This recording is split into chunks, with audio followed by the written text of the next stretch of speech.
여러분 안녕하십니까? 수요일 아침 여수 MBC 뉴스투데이입니다.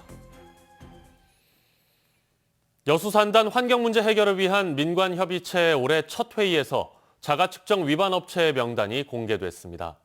하지만 구체적인 위반 내용이 빠져 있어 위원들의 반발이 이어졌는데요. 환경 실태조사와 주민건강 역학조사가 또다시 지연될 수 있다는 우려도 여전했습니다. 문영철 기자입니다. 지난해 10월 이후 넉 달 만에 열린 민관협의체 회의에서 전라남도는 대기오염물질 자가측정 의무를 위반한 여수산단 기업체 명단을 공개했습니다. 오염물질 측정치를 조작하거나 측정 자체를 하지 않아 행정처분을 받은 사업장은 모두 92곳. 이미 환경부가 발표했던 대기업에다 중소기업, 심지어 자동차 공업사까지 위반업체 명단에 올라 있었습니다. 하지만 구체적인 위반 내용은 공개되지 않아 형식적이란 비판이 이어졌습니다. 우리 여수 시민들은 어떤 기업체가 어떤 물질을 이렇게 얼마나 조작했는가 이거 하고 싶은 거예요. 그것을 봐야 얼만큼 환경 오염 피해를 입었는지 간접적으로나마. 전라남도는 영산강유역 환경청으로부터 구체적인 위반 내용은 통보받지 못했다며 부랴부랴 해법을 찾아보겠다고 밝혔습니다. 이미 재판이 완료된 데는 판결문을 먼저 확인해보고 영상청하고는 협의를 하겠습니다. 한편 환경 실태조사와 주민 건강 역학조사는 지난해 말부터 시작될 예정이었지만 업체들이 용역비 등이 과다하다며 이의를 제기해 수개월째 지연되고 있습니다. 전라남도는 환경부 등의 자문을 얻어 조사 계획을 재검토한 결과 용역비가 4억 원가량 감소했다며 다음 달까지 업체별로 분담금을 납부받아 오는 4월에는 용역을 발주하겠다고 밝혔습니다. 그러나 업체들이 용역비 납부를 거부할 경우 어떻게 대응할지에 대해서는 명확한 답변을 내놓지 못했습니다.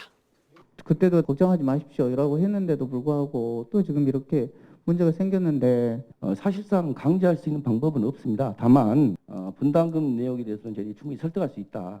차질 없는 조사 용역을 위한 전라남도의 행정력이 시험대에 오른 가운데 여수 산단 내 자가측정 위반 업체의 명단은 도 홈페이지를 통해 공개될 예정입니다. MBC 뉴스 문형철입니다. 어제 전남 동부권 국회의원 4명이 광양만권 환경오염 문제에 대해 포스코의 특단의 대책을 촉구했습니다. 여수 MBC의 집중 보도가 시작된 지 한 달여 만인데요. 의원들은 정부가 적극적으로 나서야 한다고도 강조했습니다. 조희원 기자입니다. 불과 2km 떨어진 광양제철소로부터 날아드는 쇳가루로 인한 피해를 호소하는 여수시 묘도 운동마을. 제철이 생기기 전까지만 해도 자연사가 많았습니다. 나이 드신 분들은. 근데 지금 현재는 거의 한 80~90%가 암으로 돌아가시는 상황입니다. 의원들은 지난달 MBC 보도를 인용하며 포스코 광양제철소 인근 주민들이 지난 수십 년 동안 고통받아왔다는 점을 강조했습니다. 바다를 사이에 두고 인접한 여수시 묘도동 한 마을의 경우 주민 200명뿐인 작은 마을에서 무려 26명이 암이나 희귀 질환으로 사망했습니다. 의원들은 보건복지부도 지난해 포스코 제철소가 위치한 전남과 경북의 인구 10만 명당 암 조발생률이 전국 1, 2위라는 통계를 내놨다며 포스코가 마을에 설치한 측정 장치의 오염 수치를 공개하는 등 사회적 책임을 다해야 한다고 지적했습니다. 주민 건강영양 조사 실시, 환경오염 실시 개선, 재발 방지 대책 마련이 순리일 것입니다. 끊임없이 발생하는 지역 환경오염과 산업재해에 대해 포스코는 그 사회적 책임 실현에 적극 나서야 합니다. 이어 환경공해 원인 물질을 밝히기 위한 특별조사를 정부에 요구한 의원들은 더 나아가 섬진강 유역환경청을 신설해 근본적으로 문제를 해결해야 한다고 강조했습니다.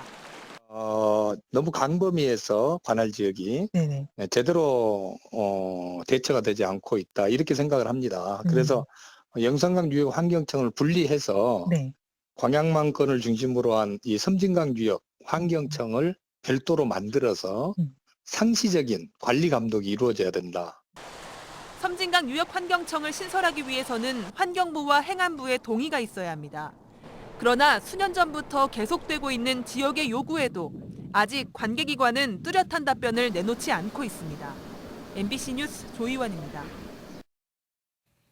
그제 포스코 최정우 회장의 산재 청문회 출석 이후 노조가 최 회장의 사퇴를 촉구하고 나섰습니다.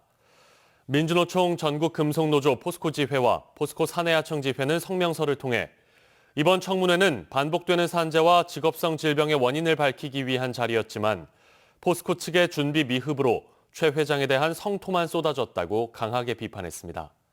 노조 측은 최정우 회장의 무책임과 무능력을 확인할 수 있었다며 3월 12일 정기주주총회 이전에 물러나야 한다고 주장했습니다.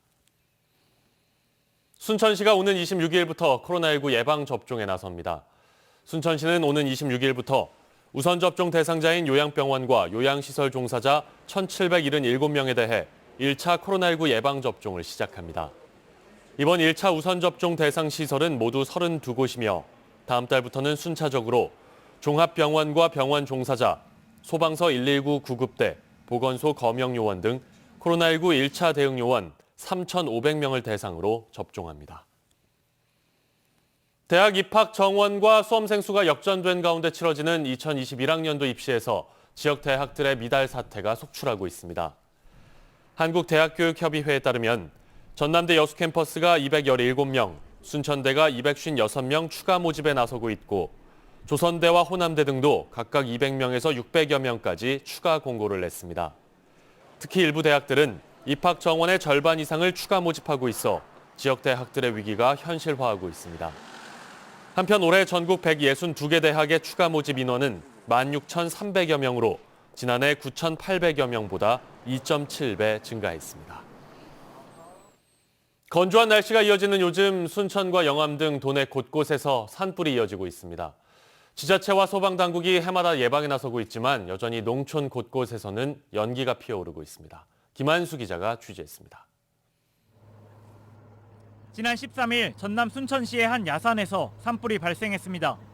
성묘를 하던 50대가 쓰레기를 태웠는데 그 불씨가 산불로 번진 겁니다. 같은 날 전남 영암군의 한 농경지에서도 불길이 치솟았습니다. 인근 산으로 번지지는 않았지만 볏짚을 태우던 83살 A씨가 연기에 질식해 숨졌습니다. 올 들어 전남에서는 일주일에 한 번꼴로 산불이 발생하고 있는데 농촌에서 수시로 벌어지는 불법 소각이 가장 큰 원인으로 꼽히고 있습니다. 소방대원들과 농촌 마을을 둘러봤습니다. 야산 인근 민가에서 폐자재를 태우는 연기가 올라옵니다. 소각행위 하시게 되면 과태료 대상도 되시고요.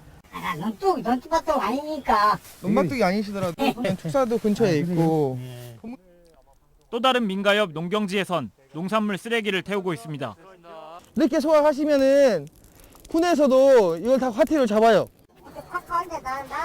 안 돼요. 문제는 이 같은 불씨가 건조한 날씨와 바람을 타고 산불 등 대형 화재로 번질 수 있다는 겁니다. 최근 5년 동안 전남 지역에서 발생한 봄철 산불은 모두 124건.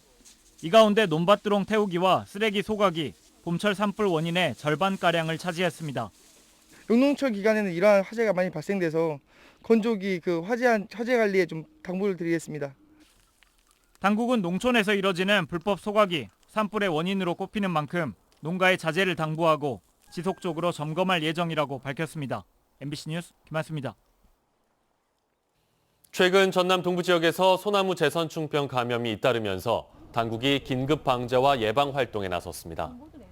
산림청 최병암 차장은 어제 소나무 제선충병이 급속히 확산하고 있는 여수시 주삼동과 묘도동 일원의 방제 현장을 점검하고 감염 발생 원인 파악과 함께 감염 경로 확인을 위한 역학조사 방안 등을 논의했습니다. 전남도는 현재 여수, 순천, 광양, 고흥 등 도내 11개 시군 지역에 17,000여 그루의 소나무에서 제선충병이 발생한 것으로 파악하고 있으며 다음 달 안에 피해목 제거를 모두 마칠 계획입니다. 여수세계 박람회 재단을 이끌어갈 신임 이사장으로 강용주 전 여수시 의원이 최종 확정됐습니다. 해양수산부는 지난 한 달여 동안 인사검증 과정 등을 거쳐 강 전 시의원을 차기 이사장으로 임명했으며 오늘부터 공식 업무를 시작한다고 밝혔습니다. 한편 지난 2018년 2월 취임한 현 송대수 이사장은 3년여간의 임기를 마치고 어제 이사장직에서 물러났습니다. 전라남도와 전라남도 교육청이 코로나19 극복과 지역 미래인재 육성에 공동으로 대응하기로 했습니다. 김영록 지사와 장서군 교육감은 공동 기자회견을 열어 미래인재 육성과 교육복지 실현, 창의적 교육 환경 조성에 협력하겠다고 밝혔습니다. 또 탄탄한 방역 체계를 통해 3월 신학기를 차질 없이 준비하고 학교와 지역사회가 상생하는 문화를 만들겠다고 강조했습니다. 전라남도가 동북권 7개 시군의 현장 소통 역할을 할 도정자문위원 100명을 새로 위촉했습니다. 전남도는 자문위원들이 앞으로 2년 동안 블루 이코노미와 전남형 뉴딜 등 동북권 도민들의 애로사항을 수렴하고 해결 방안을 함께 모색하는 소통의 역할을 수행하도록 했습니다. 전남도는 2050년 전라남도 탄소 중립 추진 원년 선포와 UN 기후변화 협약 당사국 총회 유치 등의 소통에 초점을 맞출 예정입니다.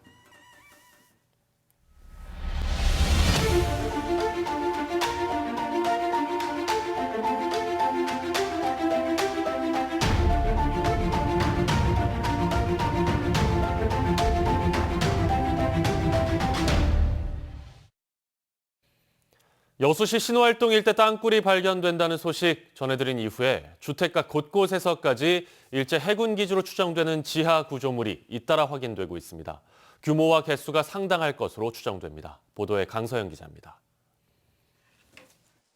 민가벽에 세워진 스티로폼 널판지를 치우자 네모난 입구가 모습을 드러냅니다. 안으로 들어가 보니 성인도 서서 걸을 수 있는 규모의 굴이 10m 넘게 이어집니다.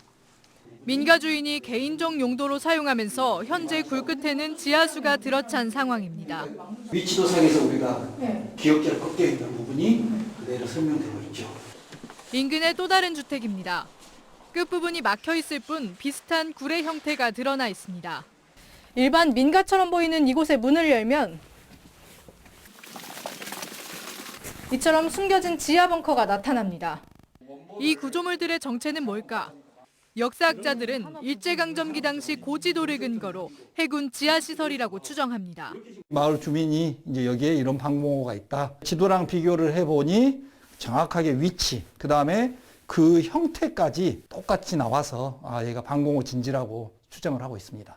고지도에 나와 있는 해군기지 시설들 중 취재진이 직접 확인한 것만 모두 6곳에 이르고 수킬로미터 떨어진 여수의 다른 지역에서도 속속 제보가 이어지고 있습니다. 하지만 시 당국은 꾸준히 제기돼온 일제조사나 보존 요구에 아무런 대책을 내놓지 못하고 있습니다. 일제장제 이런 개념이었는데 방치되어 왔는데 재정비를 해서 이런 학습장이나 관광 자원으로. 여수시는 토지주와의 협의나 용역 비용의 문제 등으로 조사를 하지 못했다고 해명하면서 현재 문화재청과 함께 조사 시작 여부를 검토하고 있다고 전했습니다. MBC 뉴스 강서영입니다.